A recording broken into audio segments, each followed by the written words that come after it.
We've had a couple of times here with they were talking about brokers calling them back and stuff like that. And we've actually had that happen this past week. Um, we had a broker call out of the blue, and I honestly didn't even know who it was. And he's like, "Oh, well, you filled out the confidentiality agreement on this property, and we were just checking to see if you had any interest, if you were still going to be coming by, or look to put it in LOI." And I said, "Oh, you know what? To be honest, we haven't had a chance to underwrite it. We've been busy this week. We got an event. I'm hoping to be able to underwrite it by Monday." And that cat did not waste any time. He called yesterday. Hey, just checking in. I was like, "Yeah, I think your LOI's due on like when Thursday or Friday." And he's like, "Yeah." I said, "Well, We wait. I was like, I would really like to see the inside." We drove by, and I know what the whisper price was, like 16 and a half. And I said, I could tell you right now, I can't make it to your whisper. I already know that from the outside, but I'm curious to see what the inside is so we can come in truly prepared with a good number. And he's like, "Oh man, it's okay. It's okay. If you can't get to like 15 or so, I think you could be competitive. I think it's going to be in the mid 15s by the time it sells." I said, "Well, I'll be." Yeah, you just took $1 million off of it. Thank you. Just submit the LOI. But I literally went, "Oh, um, yeah. I mean, if everything's good on the inside, like it doesn't really need much. I think I'm only at like 14.5. I'll have to open up my computer and take a look later. But I said I think I'm only around 14.5. You never know." He was just like, "You never know." So he left it hanging out there. I'm like, "Man, we just gotta find out how to $2 million discount just in conversation." So it was pretty funny. That's just outside of Dallas. I think it's 116 unit or something like that. And yeah, I've looked at the OM briefly. Honestly, I hadn't. I just kind of was like throwing numbers out there because I knew where they were at, and I was Yeah, like, I think I'm somewhere in that range. and it's one of the properties that at the beginning of this year we purchased a property, and the person that sold us that property is the one that pretty much gave the broker our name, because we were not pursuing that property, but he said, "Hey, I just got this word that you might be looking for, this area, this market," and like they just came out of nowhere. But we were talking about it earlier in the call. Right now, they are the brokers are occupied just writing the assessment of value for the possibility of let's see what the value is right now. But I mean, some of those properties they have not been able to increase the NOI as they're supposed to, and therefore the value is not there, and their lending is coming due, or their Yeah, it's like those guys that like Grant and Ryan have been saying up front. It's get ready to be a buyer's frenzy. Um, so we're just kind of reaching out ahead of time before it gets to be really bad and there's lots of extra competition on it. We're like, well, let's take a look at the numbers and see where they're at, and see if it's something to pursue when it comes up, because you just never know. But you can be pretty sure that most of the stuff that was bought in 20 and 21 are with bridge debt, and so their stuff's going to be coming due in 23, early 24. yeah, and the lenders are already requesting to That's growth. start saving or escrowing on the purchasing the next cap rate Wait, Pat. rate cap. So that's a couple of by now. So those prices have gone up. So a couple $1 million sometimes that they have to allocate, and that takes away for more cash flow. So it's definitely it will be very interesting to do these case studies when all this kind of either you exit or you know hold on to the property and see how the true returns to the investors is. We yeah, it's very interesting time for sure. But anyway, so that's kind of what we were talking about. We were planning on having that conversation today. Well, I was going to say Sean kind of hit it on the head, saying that he's got a deal that he's looking to raise for in Arizona. We were going to talk about picking your team and the parts of the team, and how you have to be aware that you're adding people to the team that fill a void. Essentially, we feel like there's four main parts to a team. There's the capital raising section, the asset management and CapEx management section. And then you have the people who are trying to do the acquisitions and underwriting. And then the fourth section, you can usually find amongst those three types of groups in the team so far: the capital raisers, the asset managers, and the acquisitions and underwriters. You can usually, between those three people, find someone with experience, net worth, and liquidity. And if you can't, then you gotta find the people to fill those voids. So we just kind of wanted to run through some of those as far as what those entail, because some people don't realize how detailed some of these sections of a team are. You know, and you can lump things in with different sections here and there, wherever you might need. With asset management, though, there comes a whole scale of things that we probably won't even hit the full list Not today. because there's just so many different things that can be involved. But you've got the portal that needs to be run, the property management calls themselves. If you're doing the CapEx management, you're running all of the subcontractors, or you're coordinating with the property management if you have them doing the CapEx management on site as a general contractor type, then you're running that. You also have budgeting, accounting, cost segregation to monitor over, disbursements, payouts, taxes. Trying to think of what else in the asset. Reports to the lenders, reports to investors. There's a lot of stuff that goes into that asset management side of things. Now, you could turn investor relations into something within the group for capital raisers to take care of, because if you're raising capital, then those are your people, right? So maybe you should talk with your people. But in general, it's a combination between the asset manager and anybody in the capital raising section to do the investor relations reports and such like that, so that you make sure you're having good, transparent contact. Yeah, and the reason why we wanted to go over these roles is because we often see teams that are put together, especially with new members that might not have the experience, and they seem to gravitate towards forming groups where everybody, like the underwriting team, gets together and they start underwriting, but if they don't have the team that the other part of the team that are going to push them to moving towards sending the LOI, sometimes what we've seen is that some people it's comfortable mastering that task and then not moving on to the next one, and that holds you from pulling the trigger, right? We've seen that. And also what other I would say pitfall is that you find a team that they divide, they assign the different roles, but they might not have the experience, so they fail to bring a senior sponsor. And senior sponsor is going to open and it's going to present you well, it's going to present you better, and oftentimes it's going to save you time.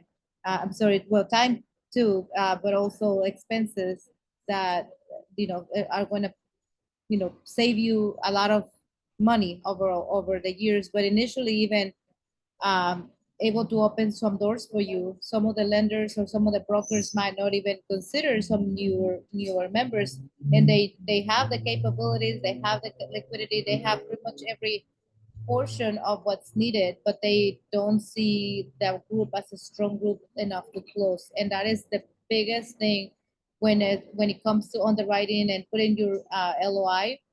The seller is going to gravitate or favor that team that they feel is going to come to the closing table. And when you form your team, when you pick your components, your partners in your team, that's what you need to look at.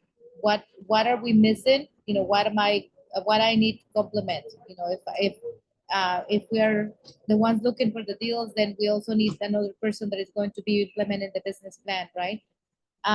Gustavo asked a question, what is you, Chris and Maricela, what is your favorite roles as sponsors? Well, You funny have to you answer ask. yours. Oh, I asked mine. I really like putting teams together. I enjoy, mentoring or just joining into a team that complements each other. So I like putting teams together. I like the implementation of the business plan, and I truly enjoy making the connection with those potential partners. So capital raising is I would say one of my favorite aspects. Um, so yeah. How about you, Chris? You So have to restate as far the as question. Maricela's comments, you heard her say capital raising, but she also enjoys some of these other sections. And that's what makes it really good as far as us as a team. Um, what is my favorite role as a sponsor? I love the chase and the hunt for the deal. So the acquisitions and the underwriting. I enjoy spreadsheets and numbers. I don't have any idea what I can tell you other than all my life I've been a good numbers guy.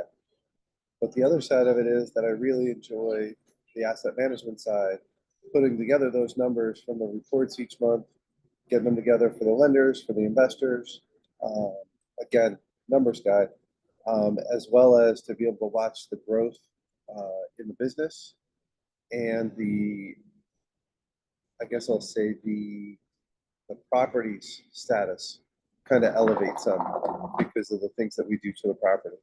So those are the two areas where I really enjoy, and I probably spend more time in the asset management than I do in the acquisitions at the moment. But there's nothing wrong with that. We've been able to be fortunate enough to have a deal or two to be able to asset manage, and we're also boots on the ground for one. So we were able to go over to the properties for that, and acquisition underwriting wise, it's a smaller part of time that we're spending on a deal that we actually move forward on, but we do spend a good bit of time crunching those numbers on different deals, so that we may or may not move forward on. So lots of different practice in there. Essentially, it means that we're a good team together because we fulfill a certain role and we can fill in on another role nicely. So if one of us isn't up to it, or if one of us isn't available for some reason, the other one can fill in nicely. That's kind of what makes us a good couple, I think, in filling the roles of the general partnership team. And then we talked about experience, net worth, and liquidity. And someone without experience can help fill those roles, those other three roles, by being net worth and liquidity. So even if you don't have a deal, you don't have experience previously, you can still get in on a partnership in some ways to help secure a loan if you're confident and comfortable with the team. But you can secure a loan as a key principal, signing on the loan and being a guarantor on that. And that can be a good foot in the door to be able to say that you're a general partner on a deal, and you've provided some value within that deal. Not everybody provides ownership shares for being a key principal. It depends on what your previous experience is. So sometimes the first time you're getting in on a deal as a key principal, you're doing it so that you can add it to your bio, so you can have some doors to say that you're on the general partnership team. The next time you go, maybe you're able to ask for something a little bit more, and then so on and so forth. And hopefully it leads to an actual partnership. Once you see the process going and things, you get a little more comfortable with stuff. Yeah, and we were in a mastermind over the weekend. Actually, it was a prolonged mastermind. Some of the team members, some of the members there attending were part of the same group, the same team. Some of them were just started or looking for their potential partners. And what we did is, and I wish we can do this in real life for like every event that we go, but there is a color coded system that if you like, I think it was the red capital racing, you put a sticker in your badge and your name badge with a red sticker, so that everybody can see that you like to do capital raising, or investor relations. That I think capital raising is a term that is being phased out, mostly for the legalities. And then if you were asset management, I think it was a blue. If you like to underwrite, was a green or something to that extent. And then if you have what we call the center core, which is the experience, net worth, and liquidity, and that's kind of the sweet spot. It was actually put in the center. So and that changes. Well, experience you might have if this is your first deal. It might be not extensive experience, but the more you are, picking up those doors, the more experience that you're granted. And liquidity can vary. Sometimes we sit in some liquidity, and a deal comes our way, and all of a sudden we are deploying that money, and we might not be liquid, and that happens frequently. And then the net worth. So hopefully that your net worth is going up rather than down. But that was a really good way of visually express what you can bring to a potential partner or potential team. The other thing that we've seen is sometimes we see groups that they're working together, and they I will say they gravitate not only to the new people or to like the market. Like everybody is outside of the market that they're underwriting. And that was another question that we wanted to, or topic that we wanted to talk about. Because when you're whether you're a passive investor or an active syndicator, the way we pick, at least we pick our teams, is dependent of the or team members. We see them as I would say stronger members, if they have knowledge of the market. If there's a market that we don't know, or we're not familiar with it, so that makes them more desirable in our eyes, right? Because they know the market. Maybe they are boots on the ground. Maybe they have some experience in the market, or maybe they already know and own some multifamily there. And by having those resources that we lacked, we can then makes our team stronger, right? And when you're presenting the deal to your potential investors, and you talk about how your team live nearby, or they have experience, they already have some inventory in the area, it just presents much better. So that's I guess another um, aspect of picking your team and picking your market, right? Yeah. As far as market selections go, we've all been talking about increase in population, increase in job growth, low unemployment. You want to make sure that the median income for that specific submarket is at least 3 times the rent values that you think you can get. And you also want to shoot to make sure that your pro forma rents are less than what a mortgage would generally be for someone. And think about like an FHA loan or HUD loan, where they only have to put like 3% down. Doesn't take a whole lot, but their mortgage payment's going to be higher. And then the other side, if they're putting down, excuse me, if they're putting down 20% to buy a building, how's their mortgage rate going to be for that as well? Because you want to make sure that your rents around that particular area are lower than what a mortgage rate would be. Because otherwise it makes it more appealing to move into a single family for someone if they can afford that down payment. Yeah, one of the Sean, do you have a question or comment? Yeah.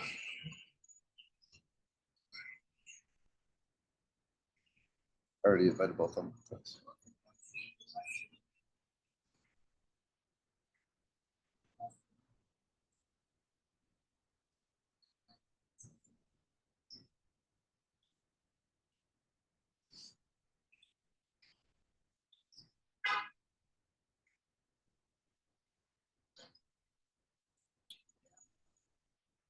Sure. Our property Can you management, state your question? when we're looking at the rent to income ratios, our property management knows to go with 3.5 times rent for their income for the month. There's times where people have a good credit score. They might be able to get away with a 2.5x or 2.5 times rent to income ratio, but we want to make sure that we've got at least that minimum base, because it's just known to cause less troubles. If you go outside of your parameters, it's just like buying a property. You want to know your criteria. So I understand what you're asking, and it's just like it's just like your buying criteria. Know it, stick with it, and if you have to go outside of it, realize that that could be an issue.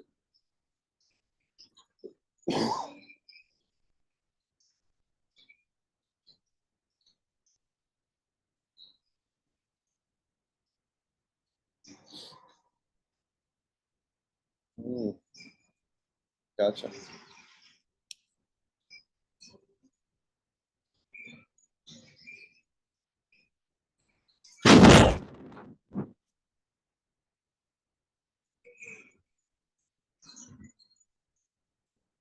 Pretty much the same as you look at the market.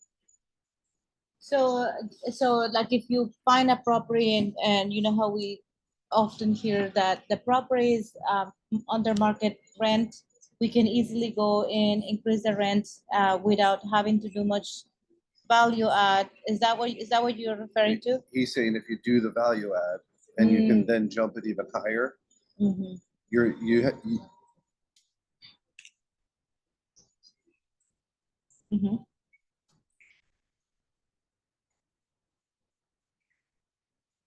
Mm-hmm. can afford about 1,300.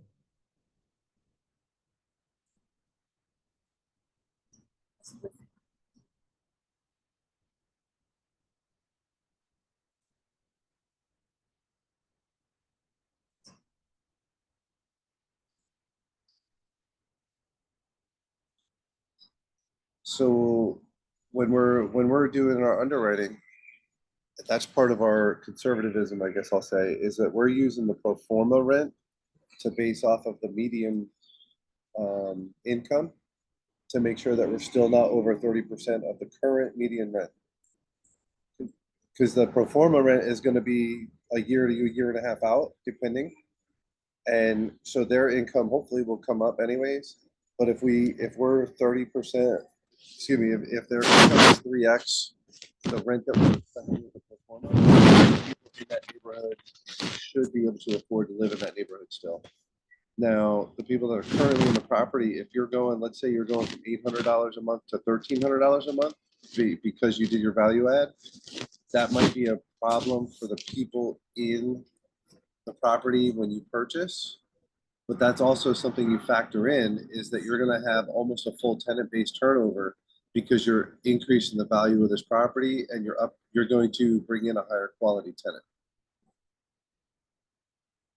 Does that make sense? You're going to end up with some occupancy issues when you start climbing that rent that fast. But if you go in prepared for that, so you make it so that your turns are faster, you've already got all your supplies. Maybe you order a full shipping container full of stuff so that you're ready to do 20 or 30 of these units all at one time. Then you're ready to roll. You can get these all turned over. You get the working crews. You can get 20 or 30 units turned in 2 to 3 months. And you elevate the whole property and you elevate your tenant base because now you've got a better quality product. But the other side of that, I'll say, is don't over renovate your units to something higher than what's in your current market. So again, going back to your market that you're in, your sub market, if you're putting in granite and nobody else has granite in the whole neighborhood or in that whole strip of area, then you're over renovating. Now, some people look at granite and say, hey, I can get it dirt cheap. It's only $1,500. I'll replace it once, so I'm done. Whereas if you resurface, it might be $300 or $400 each time you resurface it. You have to do it each time, in between each tenant.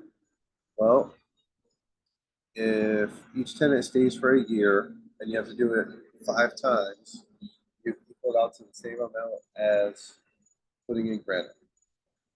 Are you going to keep it that long? Number one, are you able to charge a significant amount more in your rent, or have you over renovated and you can't get the extra money that you were thinking you could get, so you kind of fall short? And if a tenant stays more than just 1 year, you didn't have to resurface.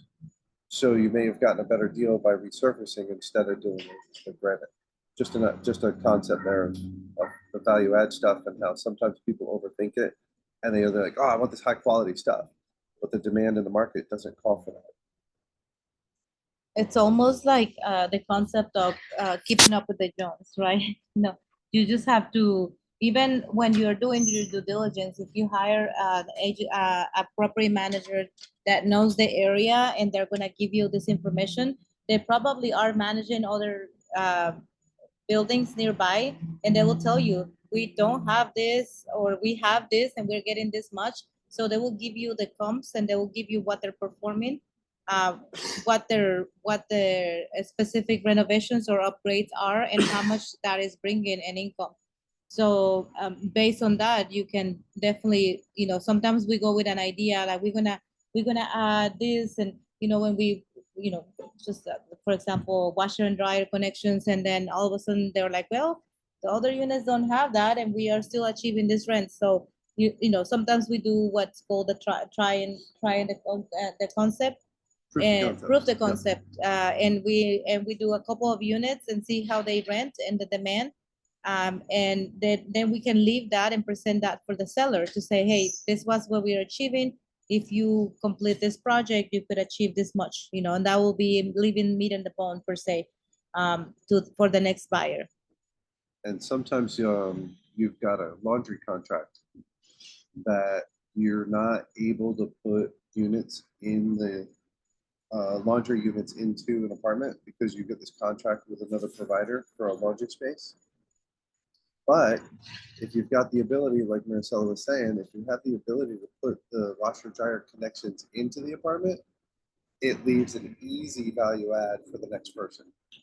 So you can still make your money out of it by not, I guess I'll say, because it can be costly to do that, but if you can do it at a fairly low cost, or maybe you have another project that you're doing that it falls in line with, then putting in those connections can be a benefit and a value for the next person that helps you to get a better price, I guess I'll say, upon sale, but you may not get any specific return on investment initially. And the reason you would do that is if your contract's coming to an end by the time you go to sell it, or it's getting close to an end by the time you sell it, then it makes sense to do that.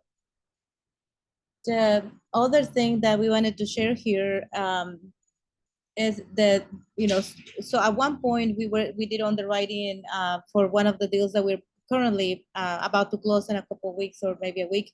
And we had an escalation of rents or rent increase projections, and we presented in a platform, and we, I'm sure you hear this, Sean, that how can you ensure that you're going to achieve this rent projections, right? Because like you mentioned earlier, the occupancy is getting saggy, and the rent increases are being like difficult to implement.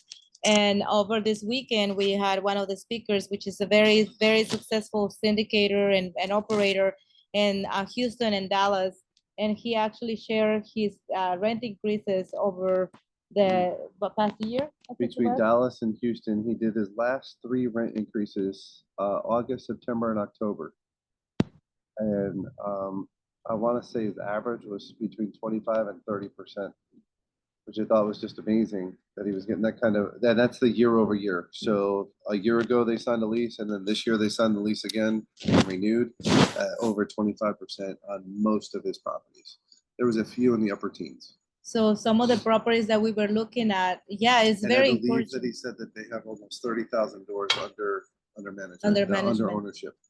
So that is the importance of being in a community where you're gonna get this information, because again, we were underwriting a couple of deals without rent increase. Like, what would this look like if we didn't have any, or just the organic rent increase, 3% to 3% over the years, which and that is how we underwrite, because we want to be conservative, and that's where you get the under promise over deliver.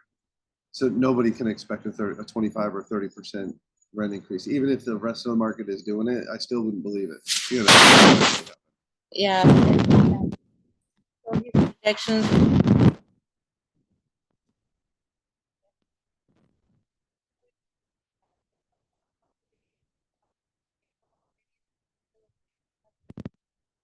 across his portfolio.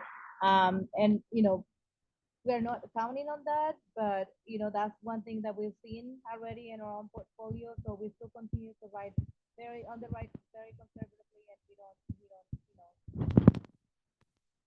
anticipate that will continue. But we were specific for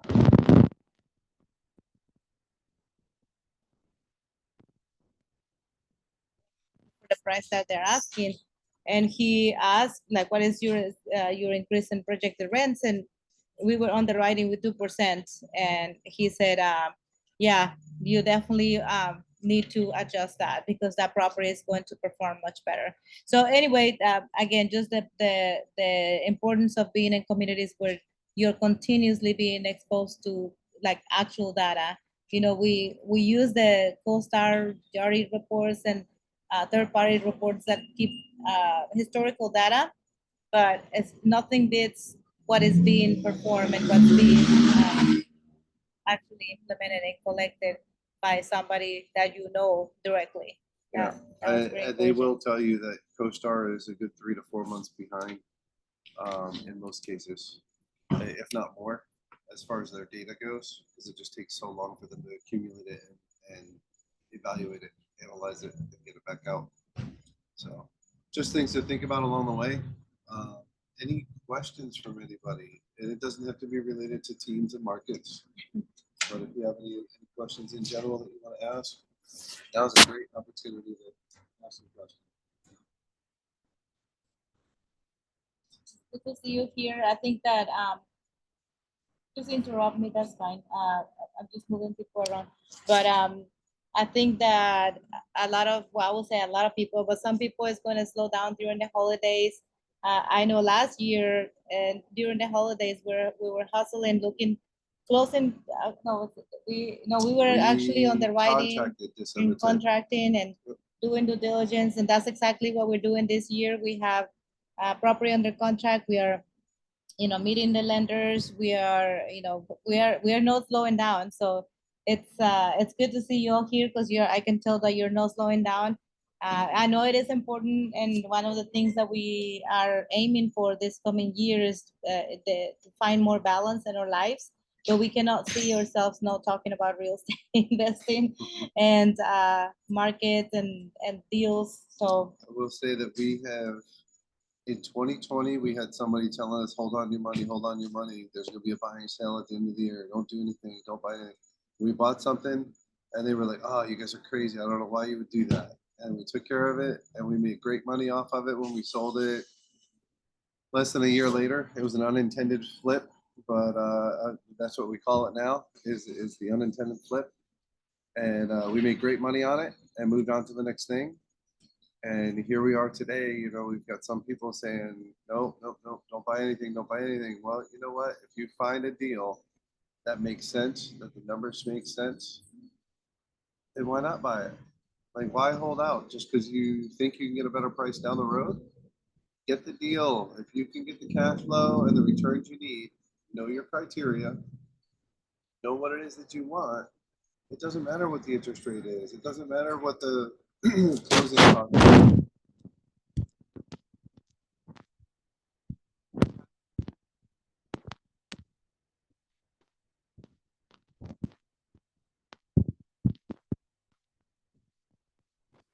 Bought anything all year, and I know it's coming. I know it's coming, and they're not necessarily wrong. It is coming. It will eventually. The deals will start flowing again at the right price. And then we have another person that we're around who's bought 1.9 billion, 1.9 billion with a B in this last year. So, and they're in 30,000 doors. So you can't say that they're wrong either. They've got their eye on it and they're getting good deals and they're making them perform. So You will find that there are people in both directions, but the most important thing is to have the right mindset, be around to those people and take in what they're telling you, because obviously they're senior and they've got more experience than we do. Take in the information, process it to how it works for you. But yeah, I truly believe that buying a deal today will pay off 2 or 3 years down the road if you get the right price. It pays off better than not having that deal today and waiting another 3, 4, 6 months before you can go. The other thing that I would like to mention is just when with brokers, you either love them or hate them, right? They make your life beautiful and abundant, and they also help you grow some gray hairs. But right now they're struggling. They are like they work and they only get paid when they sell, right? That's the side of the business they are at, and we were just talking to a couple of brokers, and they're like, now I see that I should be investing, right? But that's besides the point. But what I'm saying is, when you want to build those relationships, and right now it might be a really good time for you to build those relationships and underwrite and be logical with your prices, and they are making the time to help you understand why the seller is at this position. This is the time to go to school. If you don't end up buying, like, analyze as many deals, go, talk to them, because so many situations are going to be apparent right now. Some of, like we were mentioning earlier, some of the sellers need to sell because of the debt that they secure, and it's just they're drowning. They have no cash flow. They cannot perform for their investors. So this might be a time for you to come and be the saver. They come and be and secure new debt, and with the terms, and bring pretty much a new team to take over this, what it looks like in paper, asset that is losing value, but it's not losing value. It's just the debt is eating all the cash, right? All the cash flow. So if you're the person is talking to them all the time, that are taking the time, that if you're taking the time to develop these relationships, when time comes, then who is to tell you they're not gonna give you the benefit, because you are the one entertaining their conversations right now. And you finished up with almost what I was saying there is now is the perfect time to build those relationships. Number one, underwrite your deals, know your criteria, know your limits, and submit the LOIs that make sense to you. Even if it doesn't get you the best and final, those people that are shooting higher than yours are probably going to come back and ask for a retrade. And if you put in a couple of LOIs with the same broker and they continue to pass you up for somebody else who's giving them a higher amount, and the groups keep on retrading back to your price, guess who becomes the lead guy on that third, fourth, sixth offer? Is you, because they go, no, this guy knows his numbers. These other guys are going to end up retrading it back down here, and this guy's right there. He's being honest with you. He's looking ahead, or she's looking ahead. They are paying attention to where the market is headed, and they're trying to do the best for everybody by sticking to the right numbers so that they don't need to retrade. And then you just got to stick with that. Like, let them know up front. No, man, I'm taking this into consideration. If you have a justification for your price that they can't really argue you out of per se, they feel like it's a justified and well thought out offer, then they won't argue with you about it. They just might not pick you on the first time go around. But like I said, consistency, showing up, these things matter.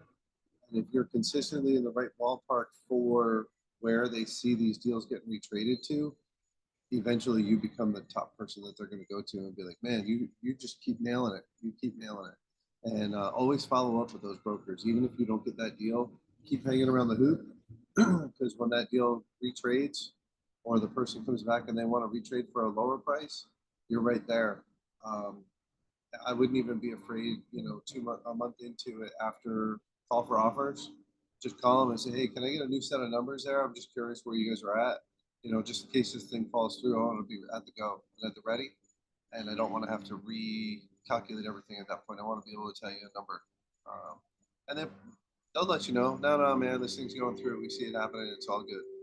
Or, yeah, you know what? That might be a good idea. They're moving kind of slow, so this might be a good idea to get you on the ready. So keep that interest. So other thing that I would like to touch, the conversation.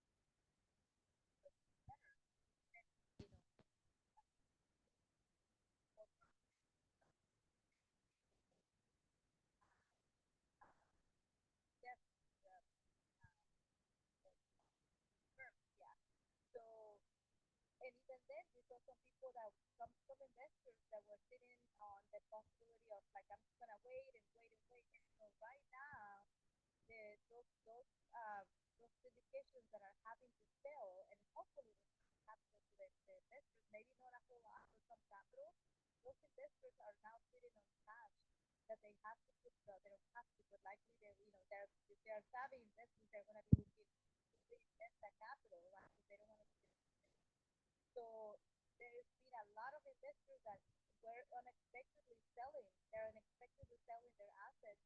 And if they could, if they could, I would say 100, and if they got some of the performance back, maybe not the double, right? Maybe that they will struggle, but that's their money is back in their hands. So there's gonna be a lot of people that are going to need to deploy that money. They're actually looking and like joint ventures with some people that are sitting on large amounts of cash because they're seeing the value of preserving the value. They see in the value. They see in the value on preserving their the capital to preserve it.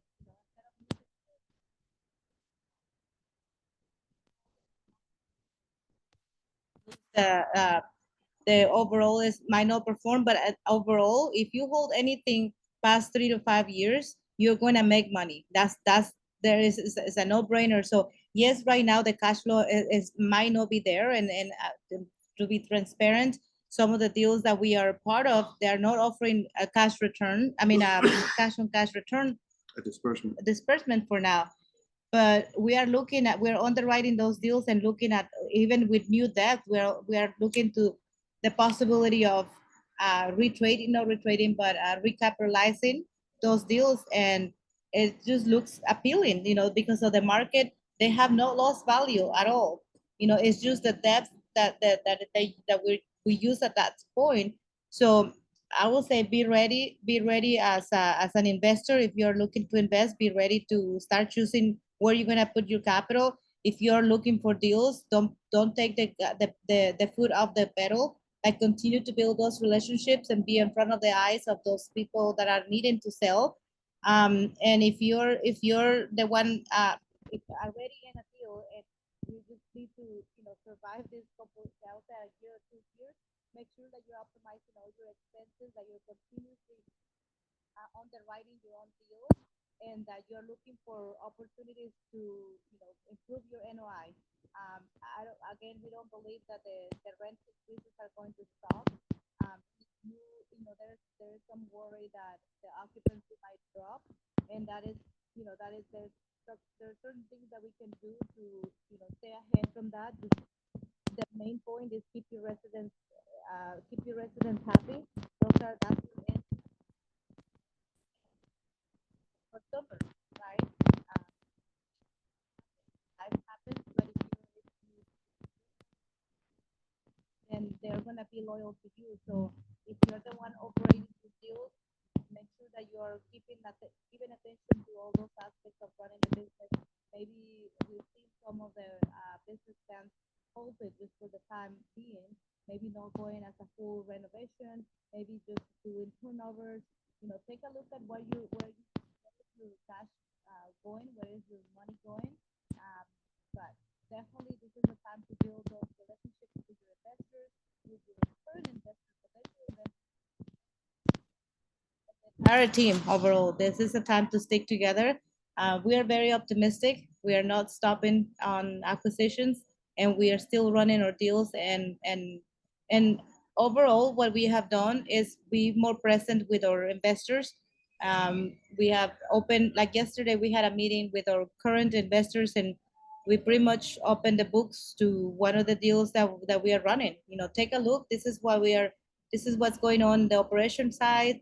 This is what's going on in the rent increase, and just being transparent and upfront, open communication. So if And you, we told them about debt increases as well. And this is the justification and rationale and why there are deals that aren't providing disclosure. They weren't necessarily prepared for the jumps in interest rates to be as extensive as they were. And, you know, we can't necessarily speculate on somebody else's deal, the ones that we actually have working knowledge of. And as far as that goes, but we can speculate on different potentials where we know that we write conservatively and have seen where others may or may not have underwritten the same way. So any questions, guys? That you're preparing for Turkey. Instead of the conversation, ongoing conversation, where are you just gonna spend your holiday? Maybe we should do like a win acknowledgement session, so we can just sit down and talk about the wins without all this stressful conversation. I'm sure this is stress producing conversation for many. we want to get you guys started and help those that are looking to get started or help the people that are already going. We'd like to provide value to you guys